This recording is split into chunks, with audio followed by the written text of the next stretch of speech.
Bonjour à tous et bienvenue sur Mono Commander où on parle de Commander multijoueur sur Magic the Gathering. Aujourd'hui, nouvelle vidéo dans un nouveau format, mise à jour. Dans mise à jour, on va reprendre les decklists que je vous ai déjà présentées il y a plusieurs mois de ça, et regarder ensemble quelles pourraient être les cartes qui sont intéressantes à ajouter à l'intérieur de ces decks depuis leur première version. N'hésitez pas à me dire ce que vous pensez de ce format dans les commentaires pour que à l'avenir j'en fasse d'autres si cela vous intéresse. On commencera par voir les decks un par un avec leurs ajouts individuels, puis on discutera de quelques cartes qui rentrent dans beaucoup de decks d'un seul coup. Je ne parlerai principalement que des decks qui ont eu suffisamment de changements significatifs. Kadina par exemple n'a pas bénéficié de beaucoup d'améliorations et je n'en parlerai donc pas. On commence avec Toshiro Umezawa. Pour rappel, c'est un deck noir qui bénéficie beaucoup des éphémères qui détruisent les créatures, et on en a eu de très bons nouveaux au cours des dernières éditions.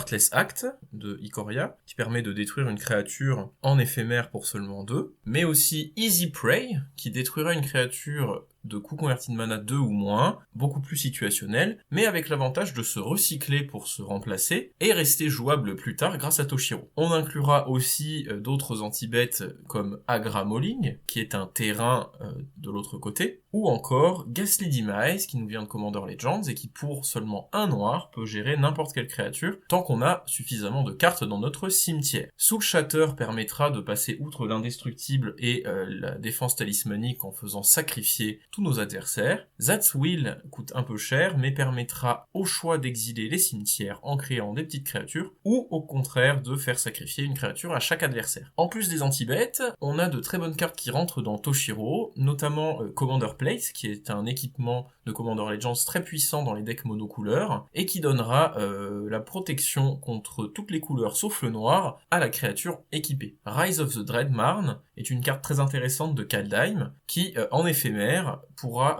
créer un jeton 2/2 zombie pour chaque créature morte ce tour-ci. Très utile après une brasse pour se refaire instantanément un terrain, et en plus de cela, elle pourra se rejouer grâce à Toshiro. Et enfin, Draug the Necromancer est une créature de Kaldheim qui nous permettra de rejouer les créatures que l'on détruit chez nos adversaires. On pensera évidemment à remplacer nos terrains de base par des manas neigeux pour vraiment optimiser sa capacité. Commandant monocouleur suivant, Ilarg the Razebore a lui aussi eu de nombreuses améliorations. Terror of Moon Velus est une grosse créature de Terros qui, quand elle arrive en jeu, donnera la double initiative à toutes nos créatures, très puissant avec Ilarg. Portrazer est un pirate 5/4 qui, dès qu'il touchera un joueur, nous permettra d'avoir des phases de combat supplémentaires, très important avec Ilarg, et il se protégera lui-même en remontant dans notre main. Blade Glyph Prototype est une créature chère, mais qui aura un effet quand elle touche un adversaire, permettant de détruire des permanents de notre choix. Crimson Fleet Commodore est une créature 5/2 piétinement, suffisamment agressive,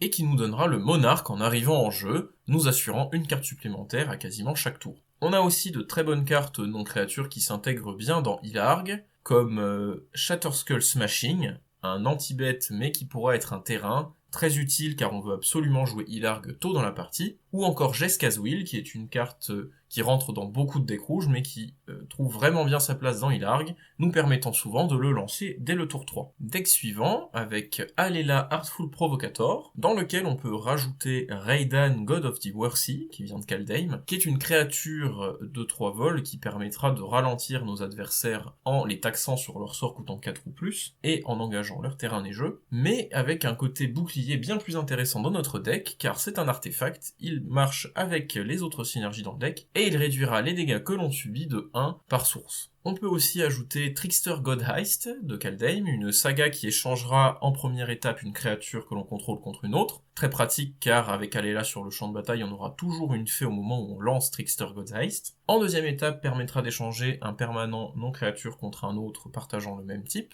Et enfin, drainera un adversaire de 3. C'est une très bonne carte dans le deck que je vous recommande chaudement. Confounding Conodrome est une carte qui, pour seulement 2, se remplace et permettra d'éviter que nos adversaires ne posent plusieurs terrains par tour. Skyclave Relic est un artefact que j'inclus beaucoup dans mes listes maintenant, qui produira beaucoup de mana quand on peut le kicker. Keeper of the Accord est une très bonne créature qui nous permettra de ramp et de créer des jetons, marchant plutôt bien dans ce deck Alela. Et enfin, Nadir Nightblade profitera de la mort de nos jetons, qui seront souvent nombreux dans le deck Alela, pour drainer nos adversaires quand ils meurent. On passe au deck tricolore suivant, CDC Brute Tyrant, avec Sir Conrad comme commandant secret, pour lequel il y a beaucoup de nouvelles cartes très intéressantes. Titan Nest est peut-être la plus intéressante. Elle permet d'utiliser notre cimetière comme une ressource pour nos sorts colorés. Très important car on le remplit très vite avec CDC et que régulièrement on a des cartes comme les terrains ou les éphémères enchantements qui ne nous resservent plus jamais. On pourra aussi remplacer nos terrains de base par des neigeux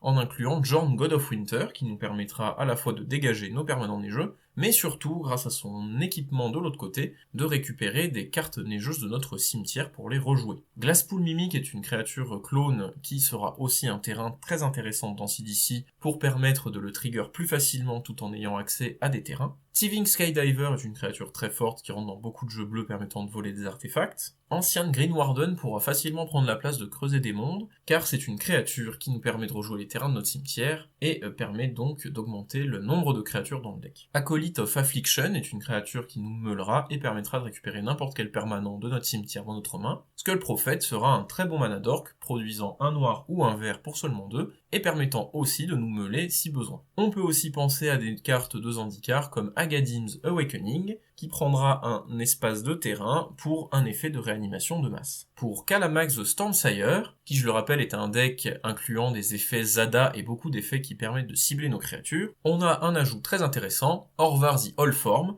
qui nous permettra de dupliquer les permanents que l'on cible avec nos petits sorts. On a aussi un ajout d'une carte commune très sympa, Snakeskin Veil, qui est un effet donnant Hexproof, mais rajoutera un marqueur +1/+1 sur la créature ciblée, beaucoup plus fort que ses analogues précédents. Une carte que j'aime beaucoup dans le deck est également Wrong Turn, qui vient de Commander Legends, qui permet de donner une créature à un adversaire ciblé et est un éphémère. C'est un effet qui enlèvera des bloqueurs gênants ou pourra créer de la politique, surtout si on peut le copier grâce à Kalamax. Une addition très intéressante pour Kalamax est aussi Krark the Thumbless, petite créature de 2 pour 2 de Commander Legends, qui nous dit que dès qu'on lance un sort, on a une chance sur 2 de se le renvoyer en main et de donc ne pas faire son effet, ou une chance sur 2 de le copier. Très fort avec les effets Zada, surtout si on renvoie le sort en main, car ce dernier sera quand même copié pour chacune de nos créatures. Enfin, dernier deck que je voulais aborder dans cette première vidéo de mise à jour, Winota, qui bénéficiera elle aussi de l'ajout de Raidan, qui est une très bonne carte coûtant 3 pour ralentir les jeux adverses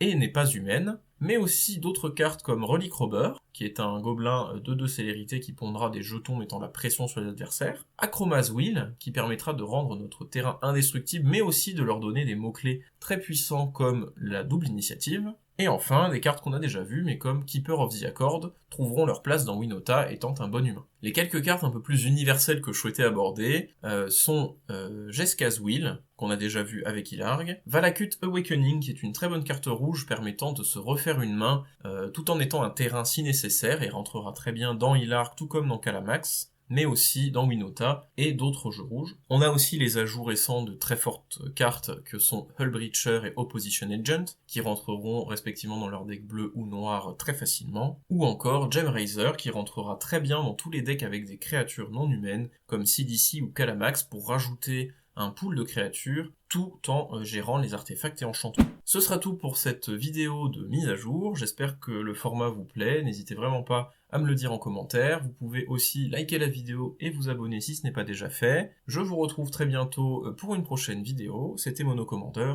bye.